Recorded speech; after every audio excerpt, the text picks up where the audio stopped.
நமஸ்காரம். இந்த உலகில நாம் வாழும் ஒவ்வொரு கணமும் ஒரு கொண்டாட்டம். ஆனால் இந்த உடல் மற்றும் மன என்னும் கருவிகளை நாம் சரியாக பராமரிக்க தவறினால் வாழ்க்கை ஒரு சுமையாகி விடுகிறது. நம் முன்னோர்கள், குறிப்பாக சித்தர்கள், இந்த மனித அமைப்பை அதன் முழுமையான தனக்கு பயன்படுத்த அற்புதமான வழிகளை வகுத்து தந்துள்ளார்கள். இது வெறும் உடல் நலத்தை பற்றியது மட்டுமல்ல, இது உங்க உயிர் சக்தியை உச்சத்தில் வைத்திருப்பதற்கான ஒரு விஞ்ஞானம். சிவசிந்தனை என்பது ஏதோ ஒரு மதத்தை பற்றியது அல்ல, அது வாழ்வின் மூலத்தை பற்றிய சிந்தனை. இந்த உடலை ஒரு கோவிலாக பாவித்து அதை எப்படி பராமரிப்பது என்பதை நாம் இன்னும் பார்க்க போகிறோம். இந்த வழிமுறைகள் ஏதோ பழங்காலத்து பழக்க வழக்கங்கள் என்று நினைக்க வேண்டாம்.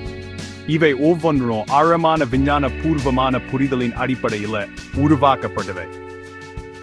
உங்கள் உலகுக்குள் நடக்கும் ரசாயன மாற்றங்களை, உங்கள் மனதின் அலைகளை, உங்கள் உயிர் சக்தியின் ஓட்டத்தை எப்படி சமநிலையில் வைத்திருப்பது என்பதற்கான ஒரு முழுமையான வழிகாட்டி இது. இந்த உடல் உங்களுக்கு கொடுக்கப்பட்ட ஒரு பரிசு. இதை நீங்க எப்படி பயன்படுத்துகிறீர்கள் என்பதை பொறுத்துதான் உங்கள் வாழ்க்கையின் தரம் அமைகிறது. ஒரு மலர் மலர்வதை போல உங்கள் முழுமையான சாத்தியக்கூறை நீங்கள் மலர் செய்ய வேண்டும் என்றால் அதுக்கான அடித்தளத்தை இந்த உடலில் இருந்துதான் தொடங்க வேண்டும்.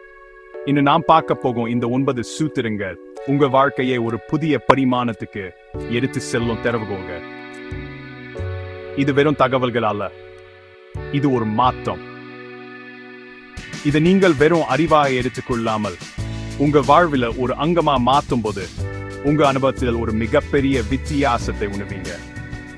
உங்கள் சக்தி, உங்கள் ஆனந்தம், உங்கள் அமைதி, இவை அனைத்தும் உங்க கைகளில் தான் உள்ளது. இந்த அற்புதமான மனித பிறப்பின் முழுமையை அனுபவிக்க இந்த சிவசிந்தனையின் பாதையில் நாம் பயணிக்கலாம். வாருங்க, இந்த தெய்வீக அறிவியலில் ஆழமா மூழ்குவோம். 6 மாதங்களுக்கு ஒரு முறை வெள்ளை ஆமணக்கு எண்ணெய் கொண்டு உங்க உடலை உள்ளிருந்து சும்பரம் செய்யுங்க. 4 மாதங்களுக்கு ஒரு முறை மருகரை போன்ற மருந்துகளை கொண்டு வாந்தி எடுப்பது உள்ள சமநிலையை பாதுகாக்கும். வருடத்துக்கு ஒரு முறை முல்லை பூசாறு போன்ற பொருட்களால் நசியம் செய்வது உங்கள் புலன்களை சூர்மையாக்கும். 4 நாட்களுக்கு ஒரு முறை அத்திப்பால் போன்ற சரியான பொருட்களால் கண்களுக்கு மை தீட்டுவது பார்வையை மேம்படுத்தும்.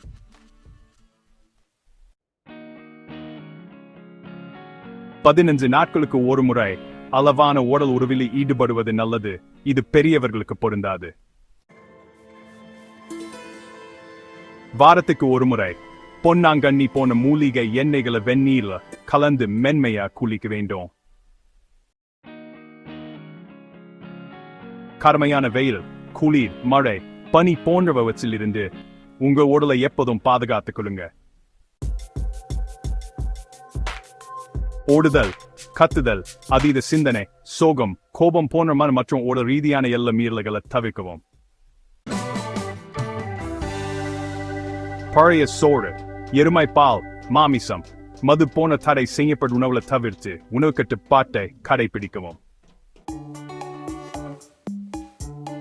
பார்த்தீங்களா, நம் முன்னோர்கள் எவ்வளவு ஆழமான புரிதலுடன் வாழ்ந்திருக்கிறார்கள்.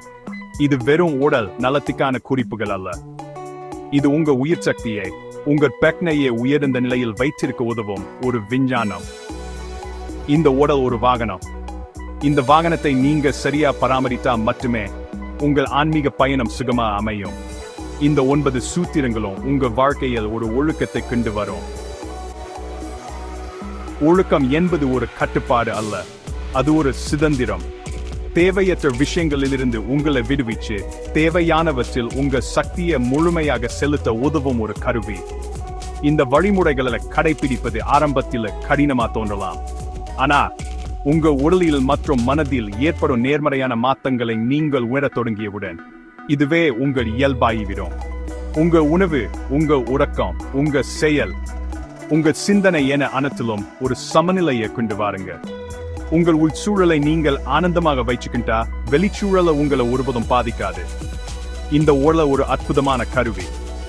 இதை ஒரு சுமையாக நினைக்காமல் ஒரு வரமா பாவித்து அதன் முழுமையான சாத்தியத்தை அடைய முயற்சி செய்யுங்கள். உங்க ஆனந்தம் உங்க கைகளில். இந்த சிவசிந்தன பாதையில பயணிப்பது என்பது உங்களை நீங்களே கண்டடைவதற்கான ஒரு பயணம். உங்கள் உடலை நேசியுங்க, உங்கள் மனதை மதியுங்க, உங்கள் உயிர் சக்தியை போற்றுங்க.